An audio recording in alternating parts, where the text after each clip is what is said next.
पाली जिले के सांडेराव और देसूरी क्षेत्र में तस्करी के दौरान पुलिस पर फायरिंग करने वाले 1,69,000 रुपए के इनामी तस्कर सुनील रावत मीणा को पुलिस ने मध्य प्रदेश के नीमच से गिरफ्तार किया है। एनटीएफ टीम ने जंगल में बने एक घर पर दबिश देकर आरोपी को पकड़ा। आरोपी के खिलाफ एनडीपीएस एक्ट, आर्म्स एक्ट, हत्या के प्रयास और धोखाधड़ी सहित कई मामले दर्ज हैं। पुलिस अब आरोपी से देसूरी, सादड़ी और सांडेराव में हुई वारदातों को लेकर पूछताछ करेगी। नशे के स्वयंभू सरगनाओं स्थापित सूत्रधारों के विरुद्ध एएनटीएफ के द्वारा छेड़े गए इस निर्णायक महायुद्ध में संग्राम दर संग्राम एएनटीएफ विजय पताका लगातार लहराती हुई नशा मुक्त राजस्थान की दिशा में बड़ी तेजी से अग्रसर है। स्थापित सूत्रधारों को ध्वस्त करने की इस स्थापित की गई परंपरा में इसकी 72वीं कड़ी के रूप में एक बड़ी और शानदार उपलब्धि अर्जित की है एएनटीएफ के लड़ाकों ने। राजस्थान और मध्य प्रदेश दो राज्यों में नशे के आतंक का पर्याय बना, दोनों राज्यों की पुलिस के लिए सरदर्द बना। बरसों से फरार तस्करी की दुनिया का सरगना बना बैठा सुनील मीणा पुत्र कारूलाल मीणा निवासी जीरन, जिला नीमच, मध्य प्रदेश, एक बड़ा तस्करी का आका जिस पर करीब 2.25 लाख रुपए का इनाम, जिसमें 1.5 लाख रुपए का इनाम राजस्थान से, नीमच से 15,000 का और इंदौर की किसी यूनिट से भी कुछ इनाम, करीब 1,67,000 रुपए का इनाम अभी तक सामने आया है। बरसों से फरार यह अपराधी सिर्फ 27 वर्ष का है। 15 वर्ष की उम्र से अपराध की दुनिया में कूदा और 14 वर्ष की आपराधिक करियर में अब तक 19 प्रकरण प्रकाश में आ चुके हैं, जो राजस्थान और मध्य प्रदेश दोनों ही जगहों पर है। बड़ी ही फिल्मी कहानी रही इस तस्कर की। पढ़ाई लिखाई छोड़कर ईंट के भट्ठे पर नौकरी शुरू की, वहां किसी तस्कर के संपर्क में आकर स्कॉट का काम शुरू किया और उसके बदले प्रति टिप पैसा लेने का काम शुरू किया। फिर तस्करी का माल जुटाने का काम शुरू किया, घर घर पहुंचाने का ठेका लिया और धीरे धीरे दुस्साहस ऐसा खुलता गया कि पुलिस से मुकाबला करके सही सलामत माल घर तक पहुंचाने का ठेका लेने वाला यह तस्कर धीरे धीरे तस्कर सम्राट बनता गया और राजस्थान का हर नामचीन कुख्यात तस्कर सुनील का सहयोग लेने से नहीं चूकता। माल का संग्रह करना, माल को ठिकाने तक सुरक्षित पहुंचाना, इन दोनों चीजों की जिम्मेदारी सुनील लेता रहा।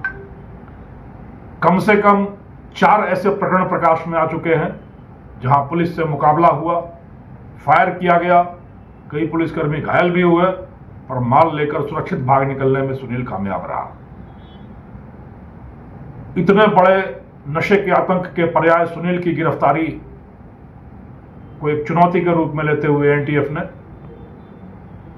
एक नया ऑपरेशन नीलमणि शुरू किया और 8 महीने के भागीरथ प्रयास के बाद उसके अपने ही सुरक्षित मांद में घुसकर वहां से उसको दबोच लाने में एनटीएफ के लड़ाके जवानों को एक शानदार सफलता मिली। करीब 15 दिन से एनटीएफ का जवान गुप्त वेश देकर चरवाहे जैसी वेशभूषा में आसपास टोह लेता घूमा। वहां से कई महत्वपूर्ण सूचनाएं संग्रहित कर उसने यहां भेजी, जिनको तकनीकी और मानवीय रूप से विकसित कर यह सामने आया कि सुनील की पत्नी यदि वह आसपास के जंगलों में छुपा होता है तो उसके लिए खाना लेकर दिन में और शाम में खाना लेकर पहुंचाने जाती है। वह वृक्ष पर कहीं निशान लगा देता है, उसके गुर्गे वहां से खाना ले जाते हैं और वो घर का ही खाना खाता है। और इस बीच अगर कोई अनजाना आदमी दिख जाए तो उस पर सीधा फायर झोंकने से वो कभी गुरेज नहीं करते। इस कारण 2 दिन से वहां पर टीम टिकी थी, सुरक्षित मौके का इंतजार कर रही थी जंगल में धावा बोलने का। और जब कल शाम में खाना लेकर पत्नी नहीं गई और घर में किसी दावत जैसी तैयारी शुरू हुई तो माथा ठनका कि हो सकता है वो घर पर ही आए, और यह पर्याप्त था। जब सुनील घर पर आया तो एनटीएफ की टीम को तो टोह लगी नहीं, पर जब यह विकसित हो गई सूचना कि वह घर पर ही है, और तभी बारिश वरदान बनकर सामने आई। दुर्गम सुरक्षित स्थल पर उस ठिकाने तक पुलिस का पहुंचना, एनटीएफ का पहुंचना अन्यथा तौर पर बड़ा मुश्किल था, क्योंकि सुनील तक यह जानकारी पहुंचती वो भागता और फायर झोंकता। पर बारिश की ओट लेकर एनटीएफ के लड़के घर तक पहुंचे। दरवाजा खटखटाया तो वो एक ड्रम के पीछे रजाई ओढ़कर दुबका मिला। पहले उसने अपना नाम कुछ और बताया, और सख्ती से पूछताछ करने पर सारी सच्चाई सामने आ गई। एनटीएफ की टीम सुनील को लेकर वापस लौट आई। एक बड़ा दुर्ग, एक बड़ा सिंहद्वार तस्करी का एक कुख्यात नाम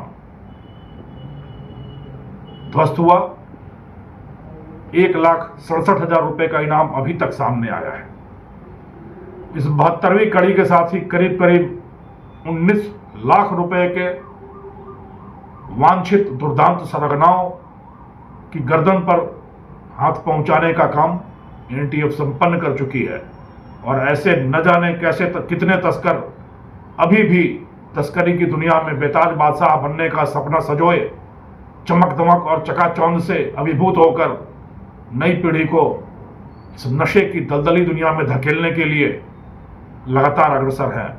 उनके इन सारे कुत्सित प्रयासों पर कालिख पुत्र ने उनकी सारी दुर्दांत महत्वाकांक्षाओं को धूल धूसरित करने के लिए एनटीएफ कटिबद्ध है।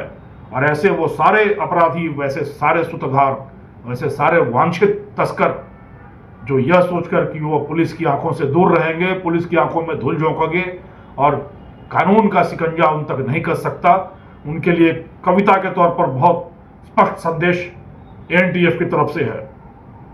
देख लो, यहां हर तरफ पुलिस है, पुलिस की आंखें हैं, भागोगे कहां? तुम्हारी मंजिल तो जेल की सलाखें हैं। तेज भागोगे, हम पहले तुम्हारे रफ्तार को मंद करेंगे, तुम्हें भगा भगा कर थकाएंगे, फिर हम तुम्हें बंद करेंगे। साये की तरह तुम्हारे पीछे हैं, हमसे कब तक भागोगे? पुलिस के भूत से भयभीत कच्ची नींद से जागोगे। सजा से भागकर भागते रहना, सजा से भागकर भागते रहना एक अलग ही सजा है। तुम्हें खदेड़ते भगाते रहना भी एक अलग ही मजा है। दौड़ो, भागो, आगे पीछे, चूहे बिल्ली सा ये तो खेल है।